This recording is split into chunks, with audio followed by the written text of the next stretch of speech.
24장 17절부터 24절까지의 말씀, 구약성경 17쪽에 있습니다. 구약성경 17쪽 창세기 14장 17절부터 24절까지의 말씀입니다. 우리 하나님의 말씀을 한 절씩 읽고 마지막 24절은 같이 읽겠습니다.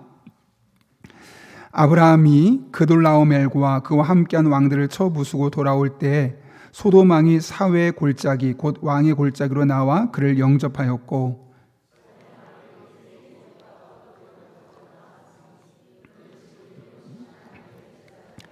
그가 아브라함에게 축복하여 이르되 천지 주제이시오 지극히 높으신 하나님이여 아브라함에게 복을 주옵소서.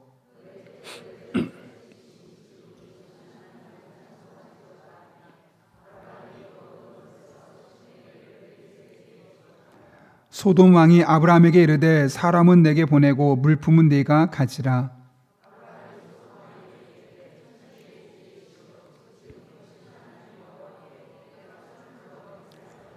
내 말이 내가 아브라함으로 치부하게 하였다 할까 하여 내게 속한 것은 실 한 오락이나 들매끈 한 가락도 내가 가지지 아니하리라.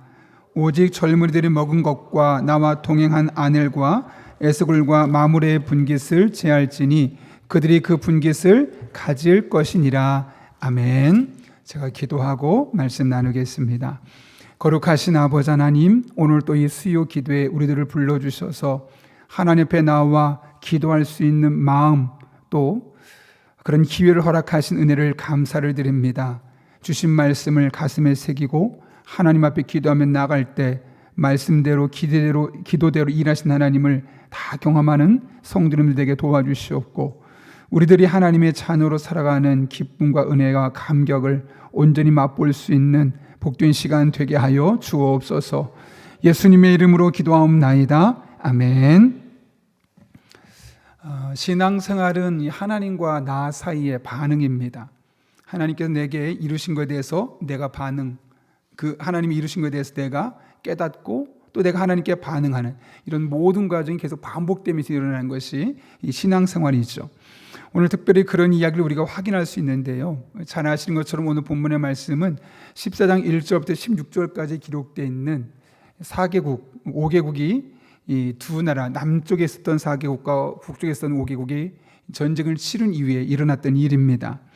그때 아브라함은 318명의 병력으로 자신보다 훨씬 많았던 규모의 이 4개국 연합군을 공격해서 빼앗겼던 룻과 가족 그리고 그의 모든 재물까지 찾아와서 집으로 돌아옵니다. 그때 그 아브라함에게 마중 나왔던 두 왕이 있었는데요. 오늘 본문 17절과 18절이 그에 대해서 이렇게 이야기합니다. 같이 읽겠습니다. 시작.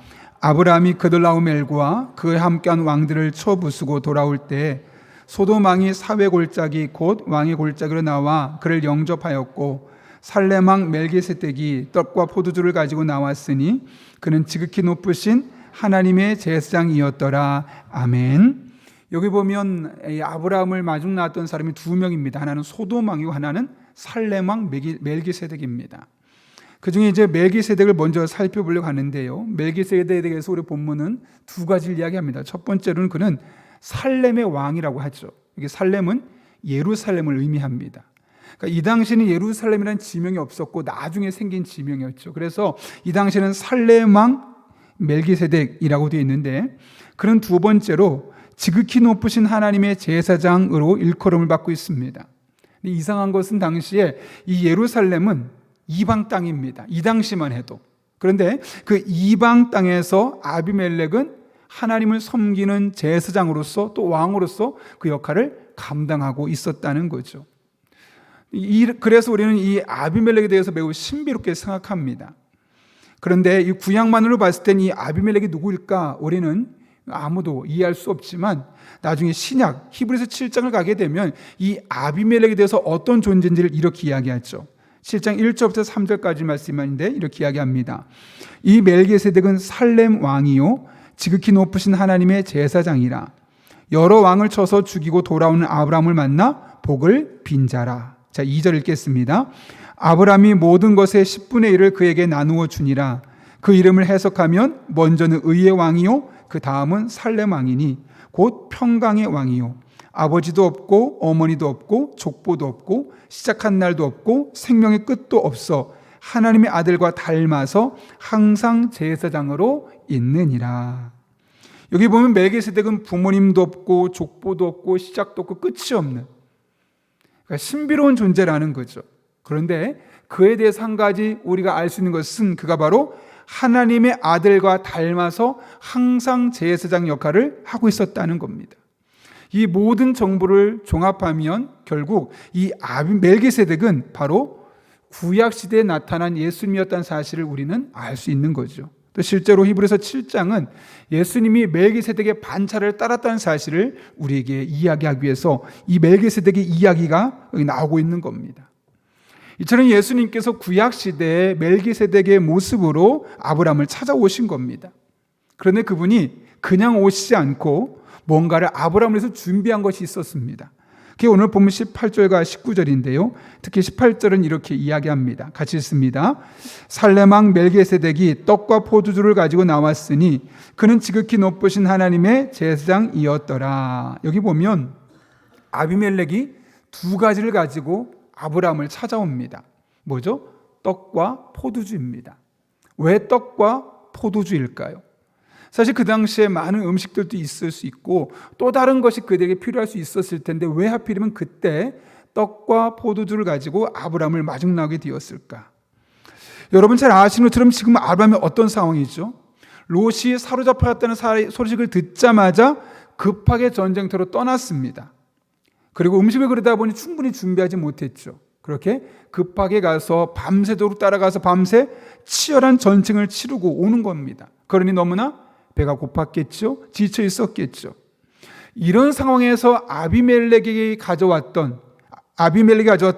멜기세덱이 가져왔던 떡과 포도주는 아브라함과 그를 따르는 이들에게 무엇보다 절실하게 필요한 것이었습니다. 하나님은 그 당시에 멜기세덱을 모셨던 예수님은 지금 이 아브라함에게 가장 필요한 것, 지금 이 순간 가장 필요한 것을 가지고 그에게 찾아오셨다는 거죠. 하나님께서 하신 일들이 그렇습니다. 하나님 우리가 이 세상을 살아가면서 영적인 복을 누리기를 원하십니다. 그러나 동시에 우리의 육신에 필요한 것들을 공급해 주시죠. 근데 그것은 어떻게 하시냐면 꼭 우리에게 필요한 상황에 꼭 필요한 것들을 우리에게 채워 주신다는 겁니다. 그것도 필요한 만큼 채워 주시는 겁니다. 한 목사님이 이 부분을 이렇게 주의하시더라고요. 세상을 살아가면서 열심히 하나님의 뜻대로 일할 때 하나님께서도 집과 차와 옷 등 여러 가지 인간적인 보상을 주신다. 그러나 여기서 명심해야 할 것은 하나님이 채우시는 것은 우리의 필요이지 욕심이 아니라는 것이다. 그러니까 내가 욕심을 부린 만큼 엄청나게 많이 채워주는 것이 아니라 지금 내게 꼭 그 순간에 필요한 만큼 내게 채워주신다는 거죠. 그래서 우리들의 마음속에 어떤 마음이 있냐면 아쉽다, 조금만 더, 이런 마음이 있을 수밖에 없는 이유가 바로 여기 있는 겁니다. 그 순간 필요한 순간에 필요한 만큼만 채워주시기 때문에요. 제가 박사 과정을 공부할 때 학비가 아무래도 적지 않게 한 500만 원 정도 거의 들어가다 보니까 나름대로 받는 사례에서 쪼각쪼각 돈을 모았고 그리고 교회에서 한 100여만 원 장학금을 주었습니다. 근데 첫 학기, 두 학기 다니다 보니까 어느 순간 딱 100만 원 정도가 부족한 겁니다. 큰일 났다. 등록해야 되는데 어떡하지? 그렇게 고민하고 있는데 갑자기 전화가 왔습니다. 한 권사님에게, 전했던 교회 권사님이 연락이 와서 제가 사임한 지 2년이나 되었는데 기도만 하면 자꾸 제가 생각이 난다는 거예요. 그리고 같은 교회 사역할 때 내가 목사님을 도와주지 못했었는데 너무 아쉽다 하는 마음에 저에게 연락을 하고 찾아오신 거예요. 그것도 그분이 살아셨던 곳이 노원구 중계동인데 저는 그 당시에 1호선이었던 개봉동 쪽에 역에 있었거든요. 고척동이니까. 거기까지 1시간 넘게 전철 타고 오신 거예요. 저를 만나더니 앞에 봉투 하나를 딱 주고 자기 이야기만 딱 하고 5분 만에 도망가셨어요. 저는 권사님 잠깐만 얘기 좀 하려고 했더니 2년 만에 만났으니까요. 막 도망가듯이 급하게 가신 거예요. 그러면서 제가 좀 전에 이야기했던 것처럼 자꾸 하나님께서 그런 영적인 부담감을 주셔서 제가 견딜 수 없어서 목사님을 찾아게 되었느라고. 그래서 막 급하게 가시고 나서 그 봉투를 제가 열어봤더니 얼마가 있으냐면 딱 100만 원이 있더라고요. 101만 원도 아니고 110만 원도 아니고 딱 부족한 그만큼만. 그래서 그 학기에 등록하고 책까지 사고 다 했더니 돈이 하나도 안 남더라고요. 정말 1,000원 한 장 안 남을 정도로 정확하게 딱 맞아 떨어지더라고요. 좀 더 주셔도 되는데 딱 100만 원만 주셔서 딱 맞게 하나님이 하시더라고요. 그러니까 우리는 항상 뭔가 좀 더 넘치게 더 받고 싶은 본능이 있습니다. 근데 하나님은 우리에게 그 순간에 딱 맞는 만큼 허락해 주시죠. 마치 의사가 환자에게 처방할 때 마음 놓고 먹으세요라 말하지 않고 약의 정량을 딱 처방해 주는 것처럼 하나님께서도 우리에게 꼭 필요한 순간에 꼭 필요한 것을 필요한 만큼 채워주신 거죠. 왜 그렇게 하실까요, 여러분? 여러분, 만나의 법칙을 기억하시죠? 하나님께서 광야에서 이스라엘 백성들에게 만나를 주셨는데 매일 주셨다가 주말에는 토요일, 그 주말에 이틀치를 주셨습니다. 근데 사람들이 그걸 보고 나서 어떤 마음이 드냐면 불안감이 생기는 거예요. 그러다가 내가 조금 그 다음날 못 먹게 되면 어떻게 되지? 그런 불안감. 그리고 다른 사람이 다 가져가서 내가 못 가져가면 어떻게 되지? 그런 불안감. 그런 염려와 불안감. 어떤 사람은 욕심에 의해서 더 많이 가져다 모아놨어요. 결국 어떻게 되든가요? 다 썩어서 먹지 못하고 버리게 되었다고 합니다. 여러분, 이것이 인간의 본성입니다. 더 가지면 잘 활용할 것 같고 나보다 더 어려운 사람을 도울 것처럼 생각하지만 실상은 그렇지 않다는 거예요. 결국 자기만을 위해 보관하다 다 썩어버릴 수밖에 없다는 거죠.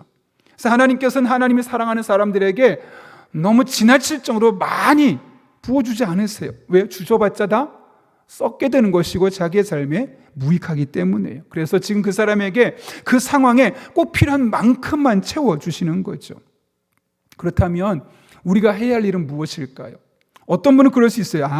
그럼 내게 지금 주어진 것에 감사하며 만족하며 살아가는 것이 아닐까? 예, 그것도 한 분야에서는 그렇게 생각할 수 있습니다. 근데 또 한편에서는 하나님께서 얼마든지 더 주실 수 있도록 내 그릇을 키워가는 거죠. 하나님이 지금 내가 필요한 그 그릇만큼 채워주셨다면 더 큰 그릇을 만들면 그 더 큰 그릇에 맞게 하나님이 채워주셔서 더 많은 일들을 감당하지 않겠습니까?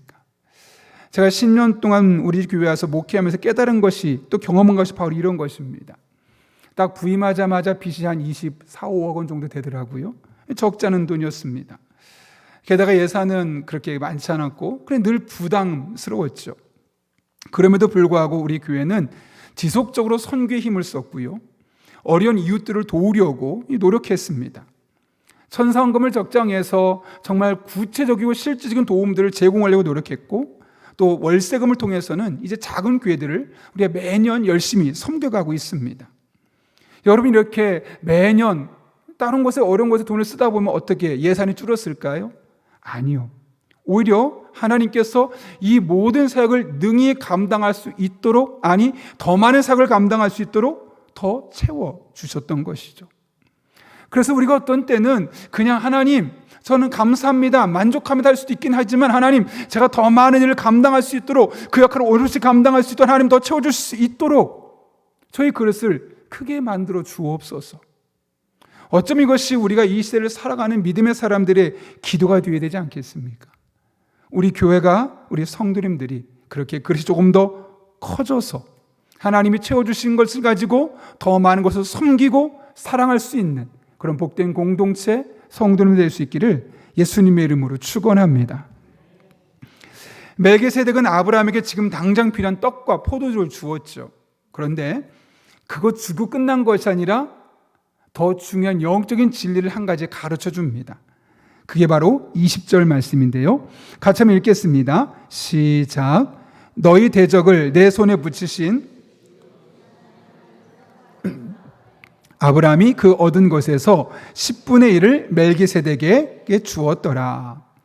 여기 보시면 아브라함이 전쟁에서 승리하고 돌아왔는데 멜기세덱이 이것을 어떻게 해석하냐면 그거 하나님께서 너희 대적을 내 손에 붙여주셨기 때문에 이길 수 있었던 거야.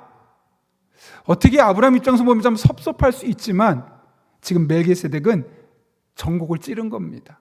그거 내 실력이 아니야. 하나님께서 승리케 하셨기 때문에, 내 손에 붙여주셨기 때문에 가능했던 일이야 라고 이야기하고 있죠. 특별히 오늘 본문에 내 손에 붙이다라는 표현이 있어요.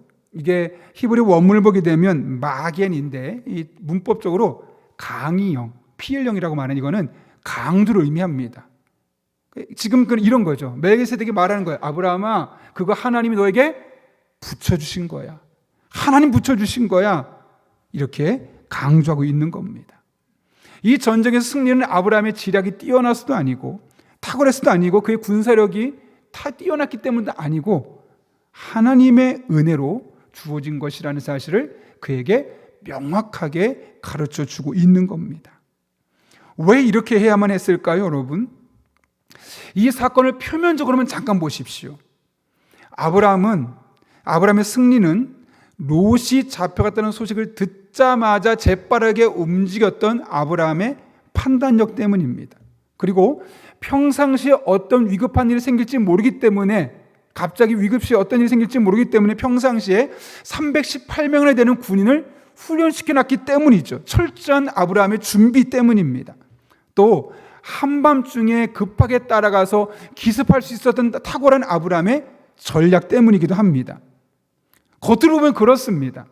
빠른 판단력과 미리 잘 준비해놨던 것과 또 정확한 지략을 이용했기 때문에 아브라함이 승리한 것처럼 보이죠.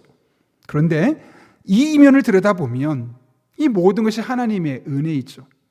318명을 미리 준비하게 하게 하신 것이 아브라함이 똑똑해서였기 때문일까요? 하나님께서 그 마음을 주셨기 때문일까요? 하나님께서 그의 마음속에 그런 마음을 먼저 주셨기 때문에 다른 사람은 그런 일을 하지 않는데 그는 일부러 그 일을 미리 준비하고 있었던 겁니다. 뿐만 아니라 롯이 잡혀갔을 때 허둥지둥하면서 사람들 의견을 묻는 대신에 일단 급하게 따라가자는 그 판단력, 하나님이 그에게 주셨기 때문이죠. 또한 밤에 싸워야 될 때 어떻게 싸워야 될까? 우리 숫자는 적을 수밖에 없는데 318명 가지고 어떻게 싸울까? 밤에 우리가 기습하자, 게릴라전을 벌이자. 이 전략, 하나님의 은혜로 그에게 지혜를 주신 것들이죠. 이렇게 보면 아브라함이 준비하고 빠르게 판단하고 결정을 내리고 싸웠던 이 전 과정은 결국 하나님의 은혜로 주어진 것이고, 하나님의 은혜가 아닌 것은 아브라함의 삶에 하나도 없었다는 겁니다. 이것은 우리의 삶에도 마찬가지입니다. 겉으로 보면 다 내가 한 일이죠. 내가 얼마나 열심히 노력했는데요. 내가 얼마나 열심히 애들을 키웠는데요. 내가 남들 다 놀 때 내가 얼마나 열심히 돈을 벌었는데요. 내가 얼마나 열심히 공부했습니까? 그래서 내가 지금 이만큼 누리고 있는 것 아니겠습니까? 그런데 이 모든 것 하나님께서 그때 그 마음을 주셨고 그런 환경을 주셨으며 그렇게 될 수 있도록 내 손에 붙여주셨기 때문에 이런 일들을 우리가 해낼 수 있었고 그런 상황을 누릴 수 있었고 지금 우리가 그 상황 가운데 살아갈 수 있게 되었던 것이죠. 다 하나님의 은혜입니다. 우리는 표면적으로 드러난 일들만 보고 판단하고 평가한 것이 아니라 그 이면에서 부지런히 움직이고 계신 하나님의 손길, 하나님의 지략, 하나님의 움직임을 믿음의 눈으로 바라볼 수 있어야 하는 것이죠. 지금 멜기세덱이 그것을 강조해서 아브라함아, 그 네가 싸운 거 아니야. 하나님이 네 손에 붙여주신 거야라고 강조하고 있는 겁니다. 여러분, 우리의 삶의 모든 것은 하나님의 은혜로 되어왔고 은혜로 되어가고 있으며 앞으로도 그 하나님의 은혜로 되어지게 될 것입니다. 그 은혜를 늘 의식하며 살아갈 수 있는 저 여러분 될 수 있기를 예수님의 이름으로 축원합니다. 멜기세덱은 아브라함이 이 은혜를 발견하기를 원했습니다. 그래서 의도적으로 붙이셨다라는 표현을 썼죠. 그런데 이 은혜를 발견하고 나서 아브라함이 어떻게 하던가요? 아, 이게 은혜였구나. 그래 끝이던가요? 오늘 20절 보게 되면 계속 이렇게 말합니다. 너희 대적을 내 손에 붙이신 지극히 높으신 하나님을 찬송할지로다 하매 읽습니다. 아브라함이 그 얻은 것에서 10분의 1을 멜기세덱에게 주었더라. 아브라함이 전쟁에서 빼앗아 온 것의 10분의 1을 드렸다는 거예요. 11조를 바쳤다는 거죠. 여기서 우리가 두 가지를 생각할 수 있는데 첫 번째로는요, 우리가 보통 11조를 하나님께서 만드신 법, 율법에서 나왔다고 생각합니다. 레위기에서. 그래서 예수님께서 이 땅에 오시고 나셔서 이 모든 율법을 완성케 하셨으니까 11조 안 해도 돼 라고 이야기하죠. 그리고 그건 해도 되고 안 해도 되고 자유롭게 해도 됩니다 라고 말합니다. 한 부분은 맞습니다. 그런데 여러분, 엄밀히 말하면 이 10분의 1을 드리는 것은 율법에서 레위기에서 나온 것이 아니라 이미 창세기에서 아브라함이 멜기세덱으로 오신 예수님께 드렸던 감사의 예물이었습니다. 그러니 율법과 상관이 없는 거죠. 그런데 여기서 왜 10분의 1을 드렸을까? 사실 11조가 생기기 전이니까 사실 마음대로 해도 됩니다. 20분의 1을 줘도 되고 30분의 1을 줘도 되고 10분의 2를 줘도 되고, 그런데 10분의 1을 드렸고 이것이 어떻게 보면 나중에 11조의 기초가 될 수 있었던 것이죠. 사실 더 중요한 건 두 번째입니다. 이 11조는 하나님의 은혜를 깨달은 자가 하나님께 드리는 당연한 영적인 반응이라는 것을 알 수 있는 겁니다. 쉽게 말하면 내 삶이 하나님의 은혜로 된 것을 아는 순간, 그래 10분의 1을 하나님 앞에 자연스럽게 드릴 수밖에 없었던 것이죠.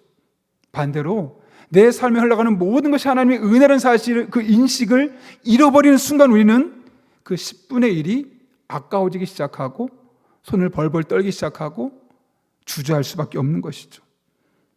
아브라함도 잘 생각해보면 처음부터 그 10분의 1을 줄 것을 생각한 적이 없었어요.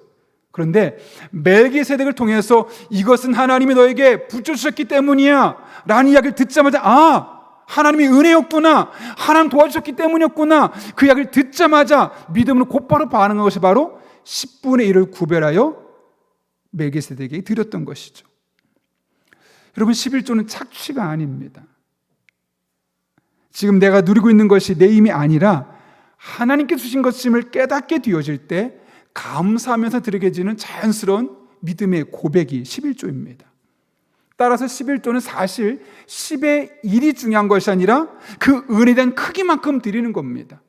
그 은혜를 내가 어떻게 인식하냐에 따라서 내가 10분의 1을 드릴 수 있고 그 이상을 드릴 수도 있고 때로는 그보다 못하게 드릴 수도 있는 겁니다. 은혜 크기에 정비례해서, 감사의 크기에 정비례해서 드린 것이 바로 11조죠. 그래서 어떤 사람은 실제로 10분의 1을 드리기도 하지만 그 이상을 드리기도 할 수 있는 것이 바로 그 은혜에 대한 감격이 어떤지에 따라서 달라지는 겁니다.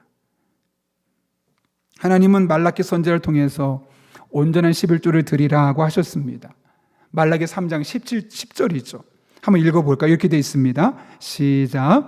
만군의 여호와가 이르노라, 너의 온전한 11조를 창고에 들여 나의 집에 양식이 있게 하고 그것으로 나를 시험하여 내가 하늘문을 열고 너에게 복을 쌓을 것이 없도록 붙지 아니하나 보라.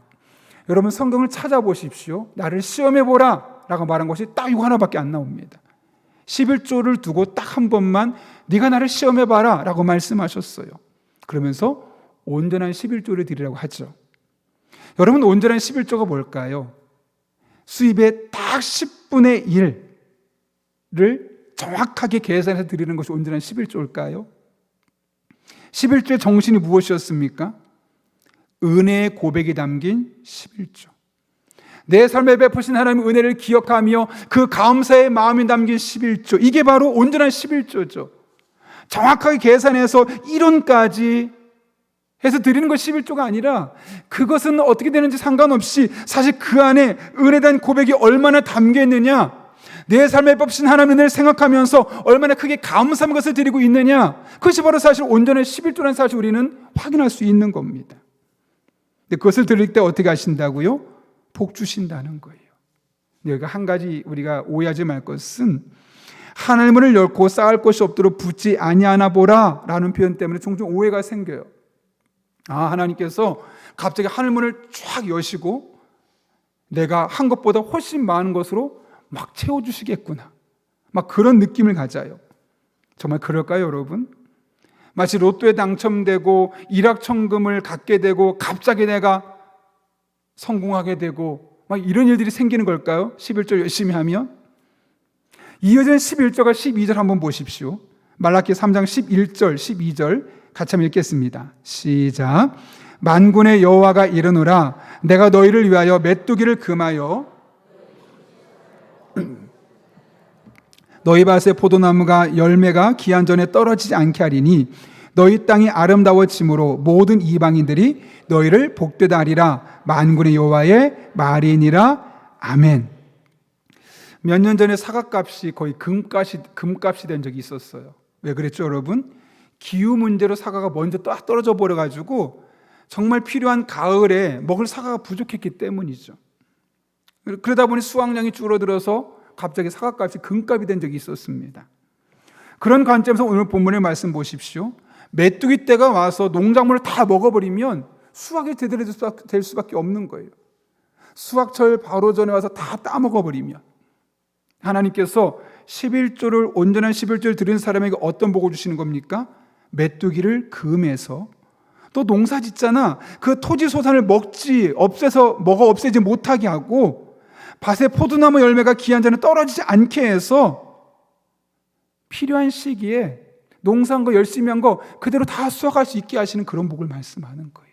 일확천금이 아니라 벼락 같은 수확이 아니라 내가 하고 있는 일들이 순조롭게 잘 진행되게 도와주셔서 그 안에서 누리게 하시는 것. 이것이 바로 11조를 드리는 자가 받는 하늘의 복이라는 겁니다.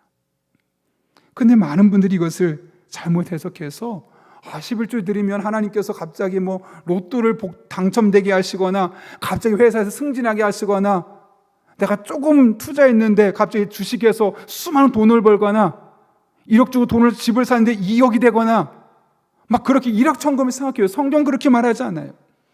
온전한 11조 마음에 담기고 하나님께 대한 은혜에 대한 고백을 드리는 그 11조의 결과는 메뚜기를 금해서 내가 하는 일을 망치는 일들이 생기지 않게 해서 내가 노력한 만큼 수고한 만큼 땀 흘린 만큼 그대로 잘 누리며 살아갈 수 있게 해주는 것, 그것이 바로 11조를 온전한 11조를 드리니까 누리는 하나님의 은혜고 축복임을 말씀하고 있는 겁니다.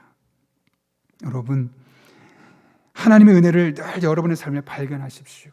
그리고 그 하나님의 은혜에 반응하십시오. 그것을 그러며 누릴 수 있는 여러분 될 수 있기를 바랍니다. 그럴 때 하나님께서 여러분의 삶에 온전하게 복 내려 주실 것입니다.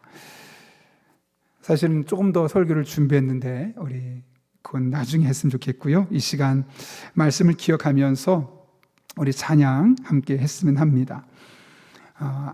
아비멜렉도 전쟁을 치르고 나서 이것이 하나님의 은혜라는 사실을 잊었습니다. 그때 멜기세덱이 찾아와서 이것은 하나님의 은혜였다, 하나님의 손에 붙여주셨기 때문이었다 라고 이야기하게 되었고, 그걸 깨닫는 순간 아브라함은 온전한 10의 1조를 하나님께 드리게 되었음을 오늘 본문은 이야기하고 있습니다. 오늘도 우리가 하나님께서 우리들의 삶에 베푸신 은혜의 추억들을, 그 기억의 단편들을 생각날 수 있게 해달라고 그런 사모하는 마음을 함께 찬양하고 기도하겠습니다.